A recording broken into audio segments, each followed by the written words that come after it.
Ora bem, nós vamos então começar a sessão de hoje. Hoje temos connosco Carlos Neto, que nos vai falar de um dos temas do ano, que é os espaços exteriores.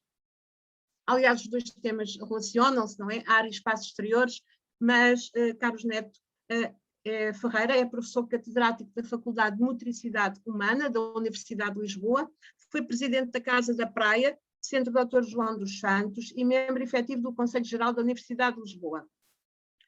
Presidente da FMH, faz atualmente parte do Departamento de Desporto e Saúde do Laboratório de Comportamento Motor.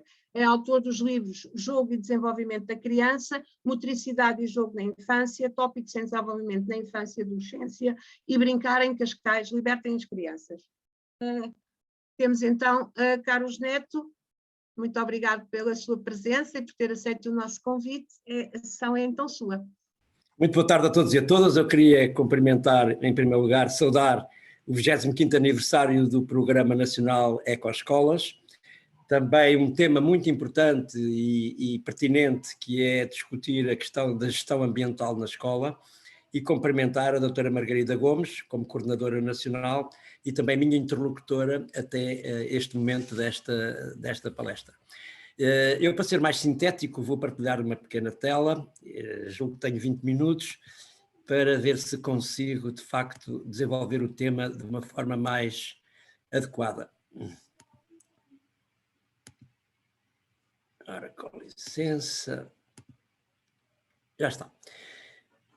Bem, a questão do brincar e ser ativo nos espaços exteriores é um assunto da maior importância. Nós poderemos dizer que necessitamos de crianças e jovens saudáveis, mas também um planeta saudável e sustentável. Isto são duas dimensões absolutamente fundamentais neste processo que estamos a viver pós-pandemia, numa dimensão existencialmente difícil e complexa. Nós sabemos que hoje em dia as neurociências vieram trazer um contributo absolutamente fantástico no que diz respeito ao facto de um desenvolvimento humano. Nós temos que compreender que corpos ativos dão cérebros ativos e são mediados por emoções e sentimentos. Isso é fundamental, nesta relação que se estabelece sempre entre um corpo complexo e um ambiente também complexo que nos rodeia. E esta relação tem que ser estabelecida de uma forma equilibrada e também com bom senso. Diríamos que nas últimas décadas o que nós observamos foi um declínio, uma decadência da mobilidade e da forma ativa com que as crianças e jovens desenvolveram a sua vida, principalmente com o aumento de peso, excesso de peso, também a obesidade, doenças cardíacas, pulmonares, enfim. Mas o que é mais grave foi um aumento muito preocupante de desordens mentais, como é o caso da ansiedade, da depressão, do déficit de atenção e da hiperatividade, também do stress e ainda comportamentos de suicídio na passagem da adolescência para a idade adulta. Isso é devido a uma série de fenómenos, de fatores, de variáveis, como a transição epidemiológica, uma transição demográfica, também uma transição nutricional e digital e, acima de tudo, uma diminuição muito drástica de jogo de atividade física. As pessoas passaram a ser menos ativas e principalmente as crianças e os jovens. Poderemos dizer que há de facto um aumento muito substancial de uma cultura motora e lúdica muito sedentária, padrões de comportamento alimentar muito problemáticos, como é o caso também do sono, e por outro lado um crescimento de densidade populacional e de tráfego urbano que retirou as crianças de brincar e serem ativas na rua. Por outro lado, uma preocupação muito grande com a segurança das crianças, pais e adultos demasiadamente superprotetores e também com medo no risco que as crianças têm quando estão na escola, ou quando estão na comunidade ou perto de casa, uma agenda com uma quantidade inúmera de atividades estruturadas e organizadas, um escasso contato com a natureza. Podemos dizer que há uma desconexão, aquilo que é o déficit de contato com a natureza nas últimas décadas, que é de facto dramático, e por outro lado o grande desafio deste século, que é a inatividade física, o excesso de peso, a obesidade e, acima de tudo, uma qualidade de vida muito baixa em relação àquilo que era expectável, considerando o desenvolvimento da civilização. Nós poderemos dizer que antes do confinamento já as coisas estavam confinadas. Nós vivemos milhões de anos, cerca de 5 milhões de anos em contato com o meio natural, em contato com a natureza, tentando resolver imensos problemas, e vivemos 0,01% na cidade, no meio urbano, e estamos agora a entrar na idade digital, nesta transição digital enorme que está, portanto, a acontecer. Nós vivemos cultura híbrida, se quisermos chamar assim, num combate controlado entre, por um lado, queremos voltar a uma vida mais devagar, uma vida com mais qualidade, não a viver tanto à pressa, mais na perspectiva do silêncio do que do ruído, obtermos as vantagens e os benefícios do contato com a natureza, mas por outro lado temos uma sedução enorme com a evolução das tecnologias e acima de tudo com o mundo digital. Este é um problema sério que está hoje a existir em todas as nossas existências, quer sejam crianças, adultos, adolescentes, idosos ou mesmo adultos. Esta é de facto uma questão fundamental de incerteza calculada que faz parte da nossa existência cotidiana. Por isso há aqui um debate muito grande entre uma cultura digital e uma cultura motora, lúdica, naturalista de vivermos, portanto, a nossa vida. Nós hoje temos mais tempo com as novas tecnologias, vivemos o corpo na ponta dos dedos e menos tempo de atividade ao ar livre, de atividade em contato com a natureza, uma espécie de atividade em vias de extinção. Vivemos numa cultura muito urbana e demasiadamente estruturada. E isso é mau, porque brincar e ser ativo é uma ferramenta poderosa, ancestral, que nos permite ter uma capacidade adaptativa fantástica e uma capacidade criativa como nunca, como sempre existiu. E isso está em degradação, portanto, profunda. O que significa que nós deveríamos ter hoje nas escolas crianças a serem capazes de serem pesquisadores, de serem pequenos cientistas e pequenos artistas, a poderem explorar o espaço natural, de modo a poderem resolver problemas complexos, ter pensamento crítico, serem criativas, motivarem equipas, saberem comunicar. E, para além disso, irem aos dispositivos digitais buscar conhecimento que lá está disponível. Portanto, a escola provavelmente tem que se reinventar, tem que passar de um modelo, portanto, conservador e tradicional para um modelo novo e reinventado. Diríamos que brincar aprende-se na infância e aprende-se em qualquer idade, e essa capacidade de ser ativo e de explorar o mundo que nos envolve, a complexidade do nosso corpo e a complexidade do envolvimento, é possível de fazer desde que na infância fiquem memórias que são fundamentais de vivências, de experiências realizadas, essencialmente com a incerteza e o risco que a natureza nos coloca.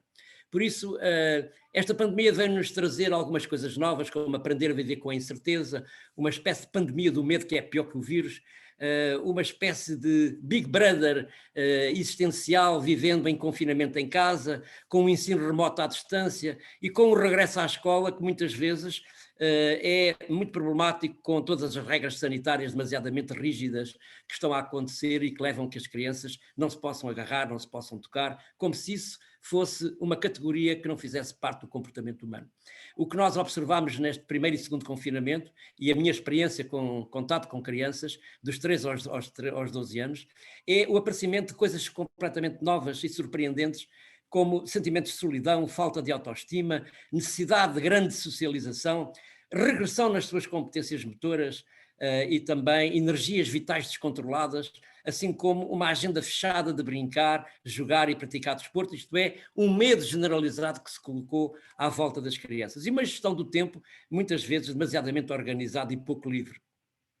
Diríamos que dos estudos que temos feito da Faculdade de Saúde Humana, podem ver aqui neste gráfico como no primeiro para o segundo confinamento as competências motoras e lúdicas das crianças baixaram consideravelmente. Nós hoje estamos a viver uma situação dramática de inatividade física, de sedentarismo e também, diríamos, de uma regressão nas competências motoras e lúdicas, portanto, das crianças. É de facto enorme como é que num espaço de 6, 7 meses estas competências baixaram, quer em meninas, quer em meninos, e em diferentes idades. Diríamos que também o tempo sedentário aumentou muito e houve uma explosão de tempo de ecrã. E isto faz-nos pensar do que é que deve ser, agora no regresso às escolas, o tempo que as crianças devem ter e o espaço que devem ocupar no meio escolar. Neste sentido, no relatório da Unicef, que foi publicado em 2020, nós podemos ver que Portugal ocupa em 3 componentes que este relatório apresenta. Por um lado, a questão da saúde mental, da saúde física e das habilitações e das aptidões que as crianças apresentam. Portugal apresenta-se em 17º lugar em 41 países estudados, com uma percentagem, portanto, em 6º lugar, mas se formos ver a saúde física, nós estamos em 26º lugar e ao nível das aptidões em 20º lugar, o que é algo muito preocupante no que diz respeito ao bem-estar, à qualidade de vida e acima de tudo a um corpo ativo. Por isso diríamos que a maior pandemia que estamos a viver neste século é o número de horas que passamos sentados.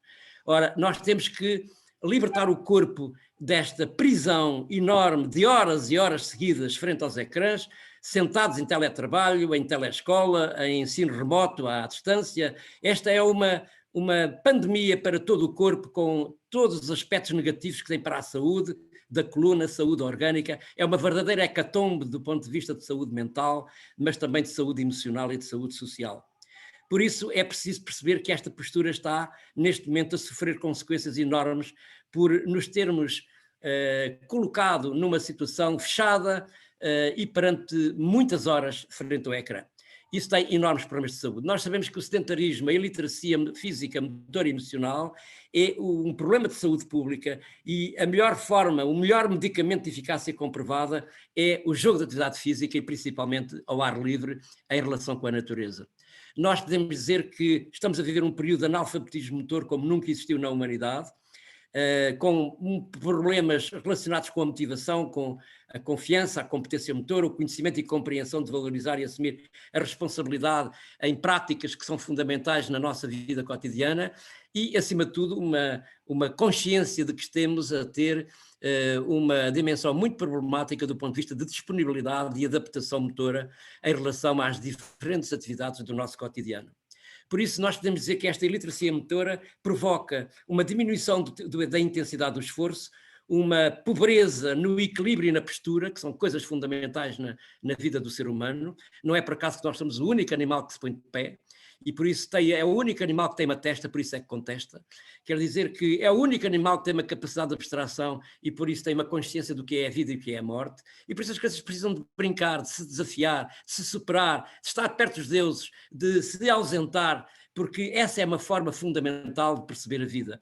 E por isso é preciso ganhar confiança em si próprio, no seu próprio corpo, com coordenação motora, com percepção espacial e temporal, com uma capacidade de autoestima e de autoconfiança, de contato físico e social e também de tomadas de decisão e de prazer na maneira como se utiliza o corpo. Ora, tudo isto está em decadência na infância e na adolescência atual, devido a um sedentarismo e inatividade física enorme, uma aversão da sociedade ao risco.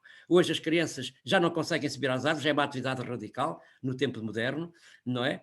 Quer dizer que há muito pouca autonomia, muito pouca mobilidade e participação. As crianças andam guiadas pela mão, querem que elas sejam génios, mas andam completamente em super proteção e cheias de medo. E, portanto, é também necessário perceber que esta visão dos adultos tem que ser mais confiante em relação àquilo que as crianças desejam fazer e da sua motivação, um déficit da natureza como nunca existiu na humanidade e políticas públicas urbanas que necessitamos, portanto, de implementar. Diríamos que brincar e crescer no exterior, na natureza, é um mundo de novas oportunidades. E por isso eu diria que no primeiro confinamento e agora no segundo confinamento, eu disse imensas vezes que era tempo de decretar o estado de emergência, de brincar ao ar livre, de forma livre, porque essa seria a melhor forma de combater este vírus. E por isso diríamos que mesmo as organizações internacionais, e neste momento estamos a discutir através do International Play Association, um novo direito na Declaração Internacional dos Direitos da Criança, que é o direito à natureza.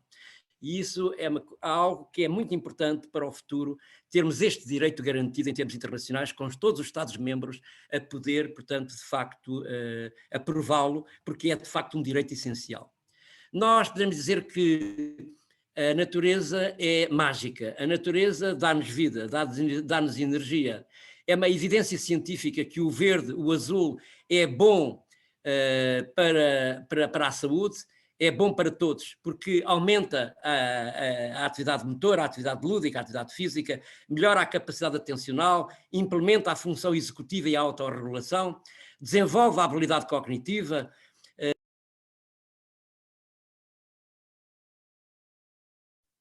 Atenção, ficou sem som, tenho que ligar o som, peço desculpa. Já está. Reduz as doenças normais.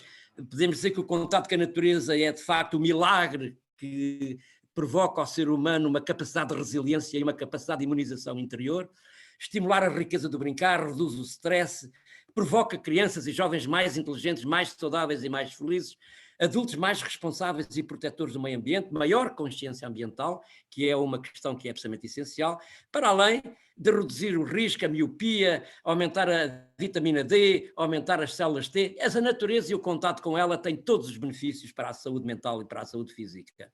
Por isso diríamos que mesmo as neurociências vieram demonstrar que é fundamental que a interação com o ambiente natural desenvolve a estrutura química e a função do cérebro, e não podemos retirar do meio das escolas o verde, o azul, a natureza, com a sua dimensão absolutamente fantástica em todo o processo de desenvolvimento.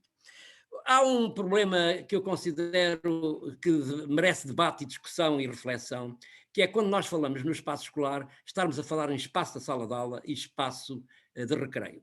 Eu acho que deveríamos eliminar estes dois conceitos, estas duas palavras, porque o que deveria existir nas escolas era espaço interior e espaço exterior. E as crianças circularem numa dimensão de aprendizagem ativa, participativa, e não um processo educacional imposto, completamente top-down muito pouco partilhado por parte das crianças. Nós sabemos que o espaço lá fora não é um espaço de ninguém, nem é um espaço só para ir despender umas energiazinhas para depois ir para a sala de aula com maior capacidade de atenção e capacidade atencional. O espaço exterior é um espaço pedagógico, é um espaço que tem valor pedagógico e, portanto, não pode ser abandonado, nem pode ser tratado como se fosse um espaço que não faz parte da escola, nem faz parte do processo educativo. Na escola não entra só o cérebro, na escola entra o corpo todo. E o corpo tem que ser capaz de poder ter oportunidades de espaço e tempo para explorar o espaço que está no exterior. Por isso nós necessitamos de novos designs para o espaço de jogo no exterior da escola, novas concepções, novas formas de entender esse espaço, no sentido de ser um espaço de aprendizagem, um espaço de cooperação, de socialização, de experimentação e, obviamente, um espaço para se poder aprender. E não um espaço de betão e de sintético, que é aquilo que a maior parte das escolas tem pelo país inteiro, despendendo ao erário público milhões de euros, sem sentido nenhum para as crianças, porque esses espaços não têm desafios, não são interessantes para os miúdos, não são interessantes para as crianças poderem, de facto, poder fazer um projeto pedagógico adequado.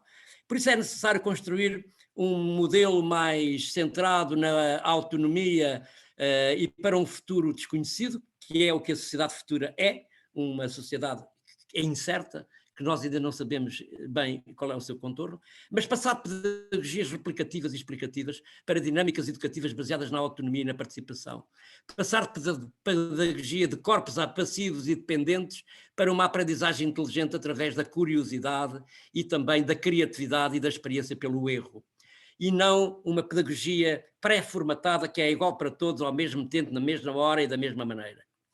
Dar lugar a uma aprendizagem colaborativa baseada em projetos, em problemas relacionados com a aquisição de conhecimentos. Desenvolver o pensamento crítico e a resolução de problemas, o trabalho de grupo, mas fazendo sempre uma dimensão de validade ecológica e fazendo consistência das relações sociais.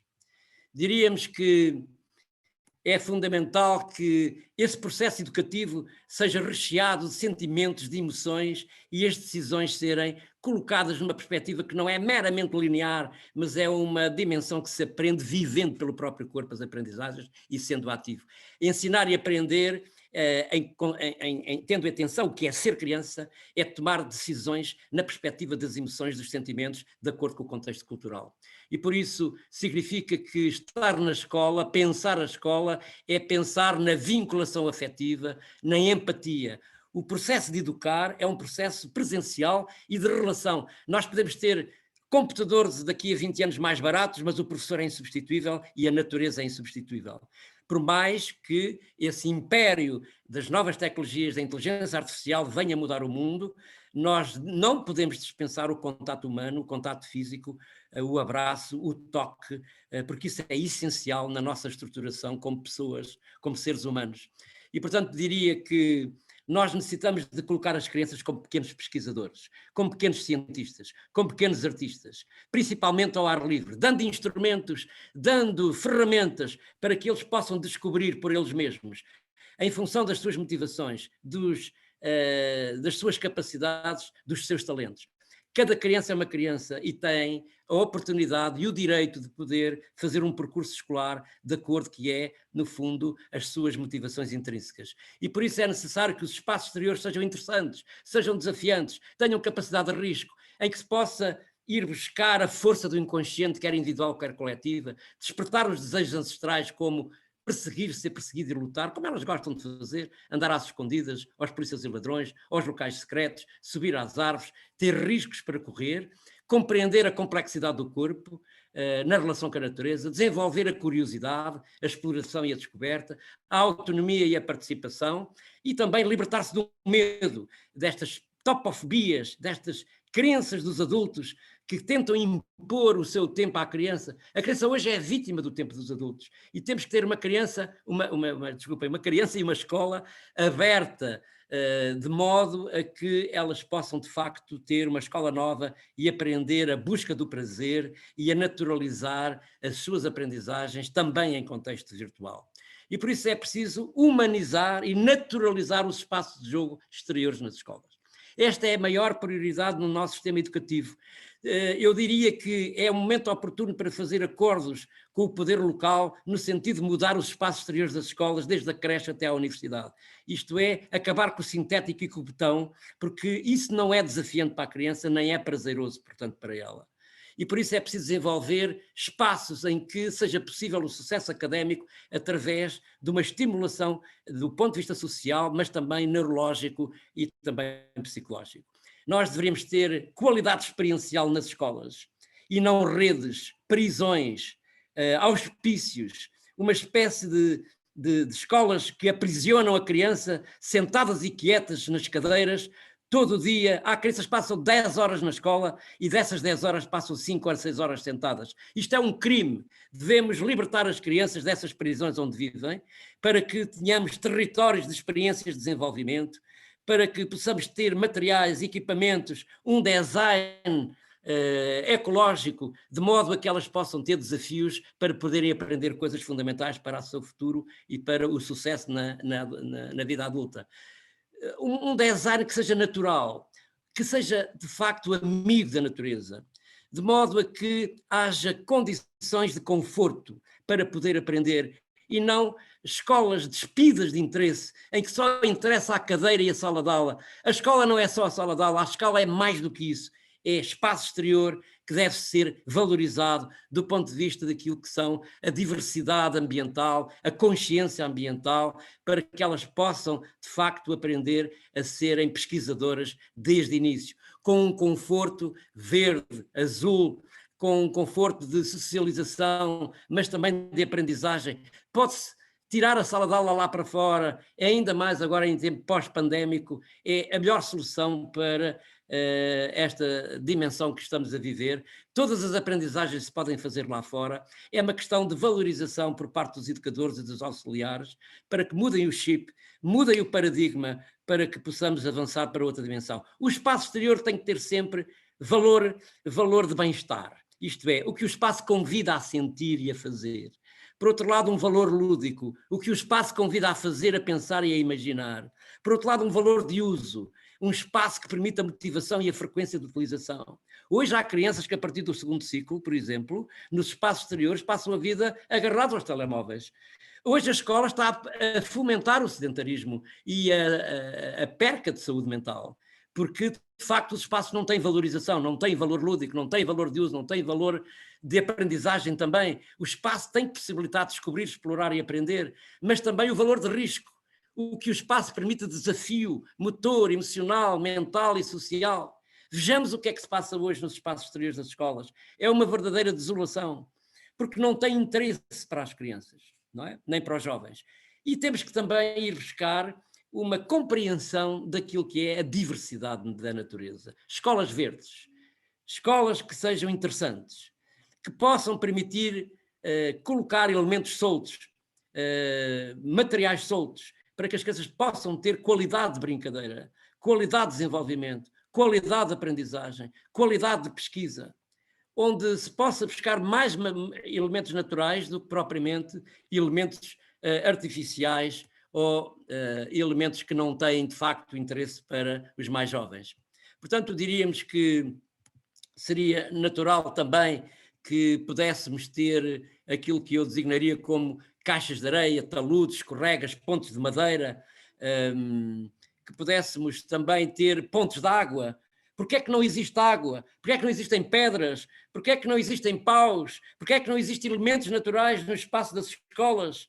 Porquê é que não existem passadeiras, anfiteatros feitos de forma adequada e apropriada que desencadeassem o risco, jogos de parede, de escorregas e taludes que fossem interessantes para as crianças fazerem experiências arriscadas, no sentido de haver também mais contato com a natureza, espaços, mesmo que sejam em cimento, pode-se fazer muita coisa nesses espaços exteriores, no sentido de permitirem uma estimulação até relacionada com os jogos tradicionais e com a cultura que nos diz respeito. Os espaços exteriores não podem ser espaços de ninguém, mas espaços que têm a ver com as culturas de infância, com desafios, portanto, diversos.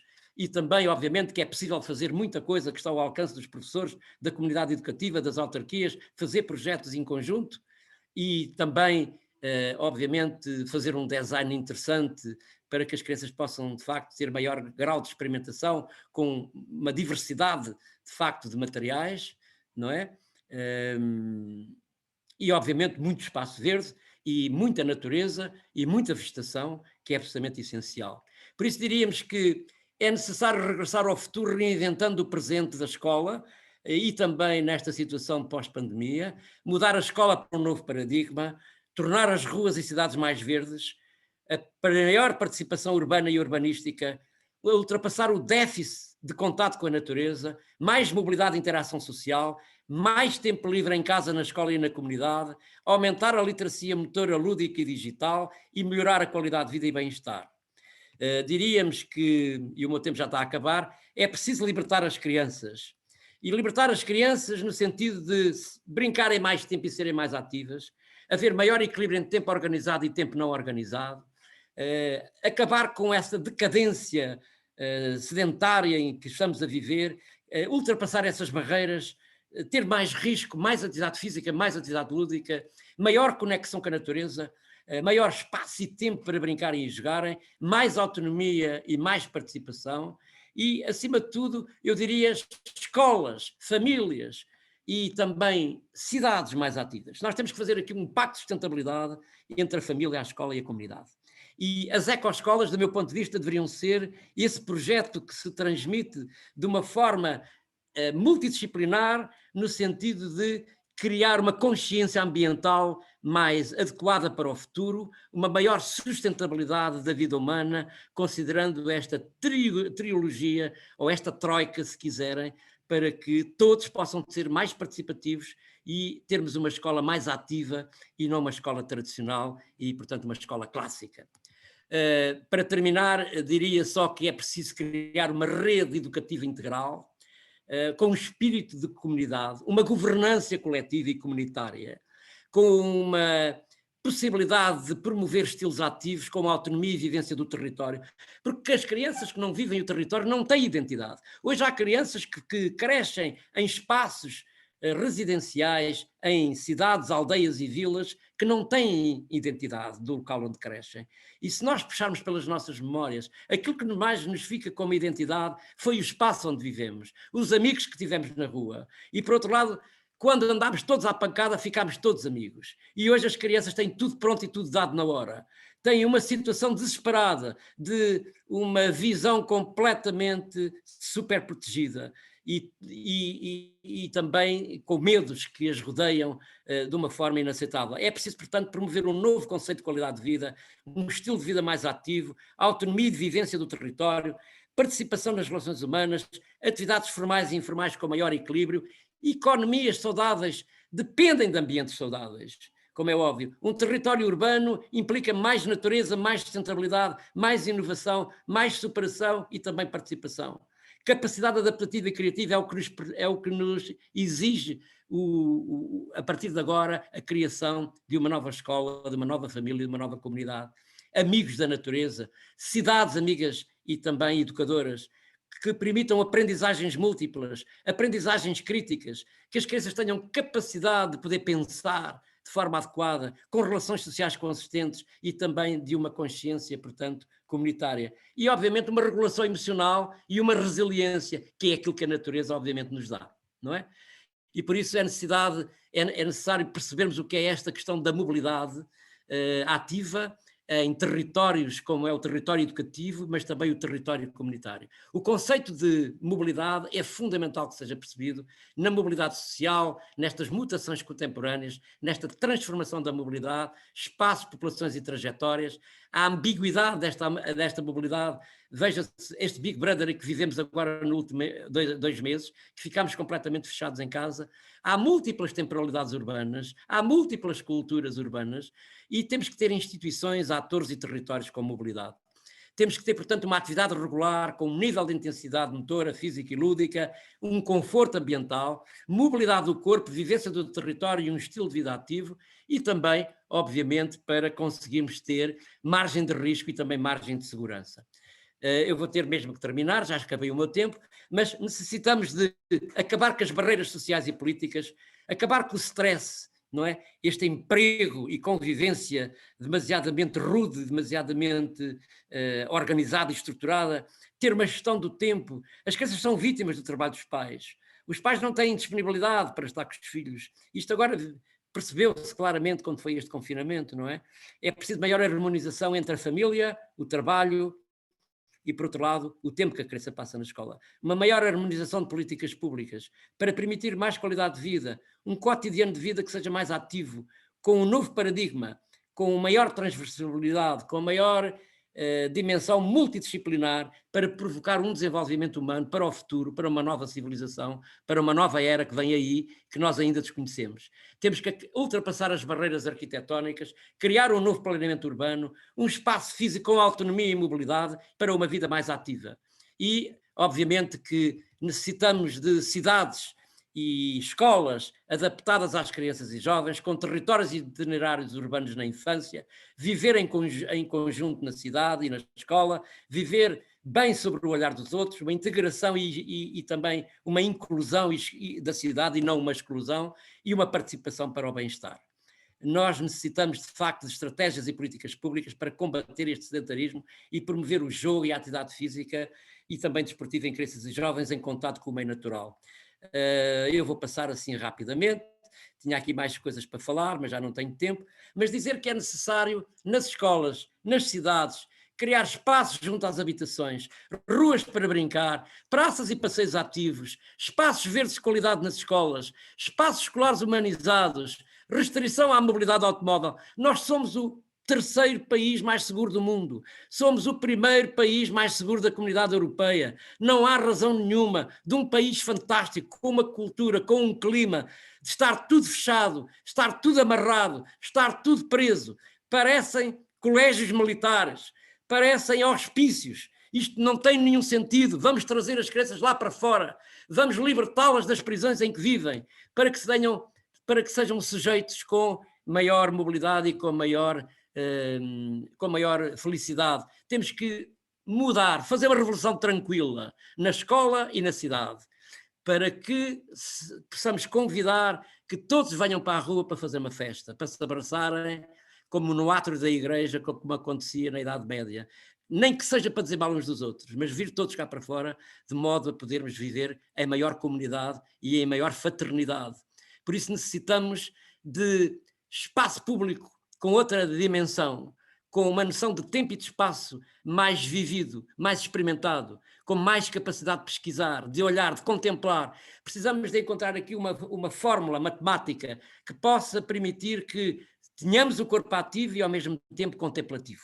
Isto é, contemplar a natureza, viver a natureza e ao mesmo tempo sendo ativos para ter mais saúde.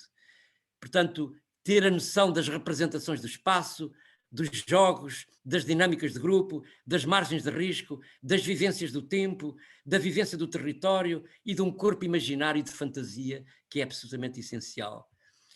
Fazer da cidade um playground, da escola um local de aprendizagem ativa e também mudar a escola para um novo paradigma, tornar as ruas e cidades mais verdes, maior participação urbanística, maior contato com a natureza, por aí fora, já falei nisto, E libertem as crianças para que elas sejam mais selvagens. É preciso tornar as crianças mais selvagens, como acontece no norte da Europa, em que passam a maior parte do currículo escolar lá fora, enquanto que em Portugal cai um pingo e entra tudo para dentro. O maior drama dos autarcas é os telheiros, para proteger as crianças da chuva. Temos que ultrapassar esse paradigma, mudar esse chip para um novo conceito de escola e um novo conceito de vivência escolar.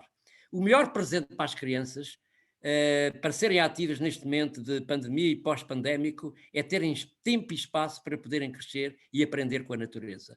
Essa será a melhor prenda que poderíamos dar à criança. E diria que é preciso, de facto, mudar o paradigma. Margarida, peço desculpa do tempo que demorei, mas eu tinha preparado isto para 30 minutos e consegui fazê-lo em praticamente 35 minutos. Peço desculpa. Sim, mas foi excelente. Muitíssimo obrigada, Dr. Professor Carlos Neto. Acho que toda a gente tem aqui imensos elogios no bate-papo. Eu não sei se há questões, daria um minuto para questões, para conseguirmos continuar. Comentários, o que quiserem. Alguém quer intervir? Podem falar se quiserem agora. Está aberto. Boa tarde. Mais do que colocar uma questão, não queria deixar passar esta oportunidade de cumprimentar o professor Carlos Neto, de lhe dar os parabéns pela excelente apresentação e de lhe mandar um abraço como seu antigo aluno. Muito obrigado. É sempre um prazer revê-lo e agradecer a forma como marcou quer o meu trajeto académico como a minha vida de uma forma geral. Um grande abraço. Há 40 anos que ando a dizer isto, mas ninguém me ouve. Eu lembro-me de algumas destas coisas e ficaram cá. Acredito que ficaram cá, professor. Um grande abraço, professor. Muito obrigado, meu. Boa tarde. Será que eu posso fazer uma pergunta ainda, doutora Margarida? Sim, sim. Primeiro, dar-lhes parabéns, até porque o ouvi há dias na televisão e fiquei logo encantada com a sua apresentação.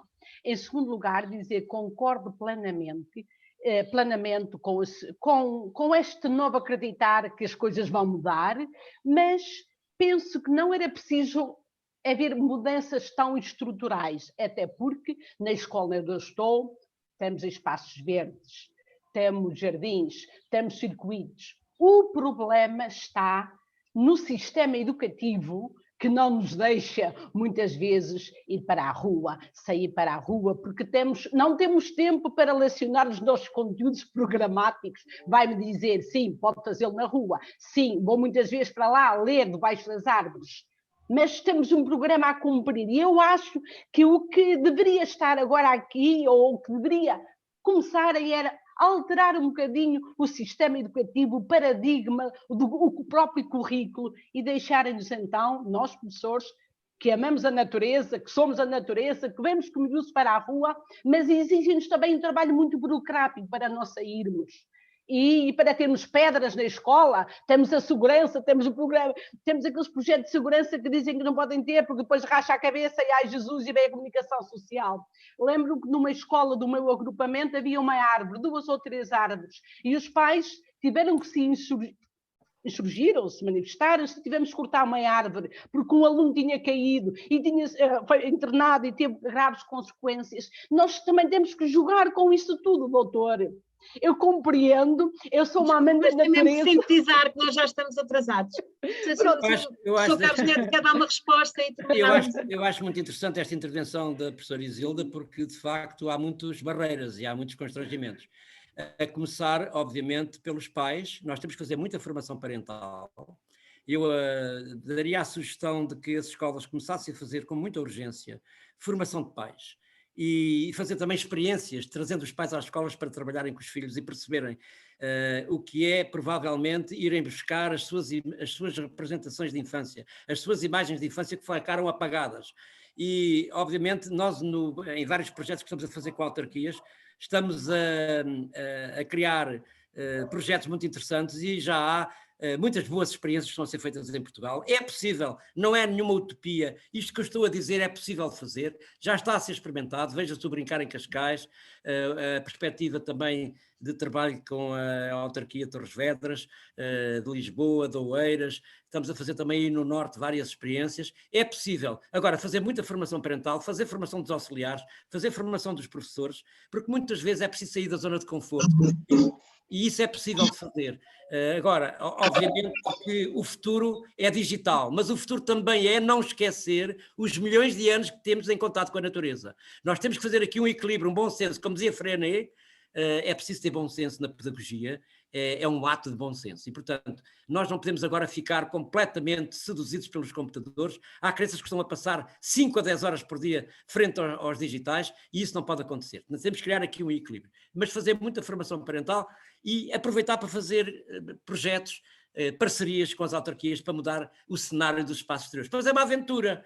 É claro que depois é uma aventura, mas ver as crianças ao fim do dia muito felizes porque vão sujas para casa, passaram o dia à chuva, é só necessário ter um quispo e umas galochas e as crianças ficam felizes.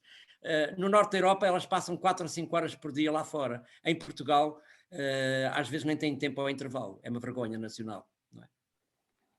Posso, doutora Margarida? Rápido. Não, eu peço desculpa, mas vamos mesmo ter que terminar, temos mais coisas, penso que toda a gente adorou, é esse também o desafio para as ecoescolas, por isso o tema é espaços exteriores, indo ao encontro que o professor Carlos Neto disse, de facto já há muitas escolas, felizmente, com espaços de aprendizagem no exterior, com hortas, com muitos desafios para as crianças, mas há muito ainda por fazer. Nós agradecemos muito a sua intervenção, muitíssimo obrigada.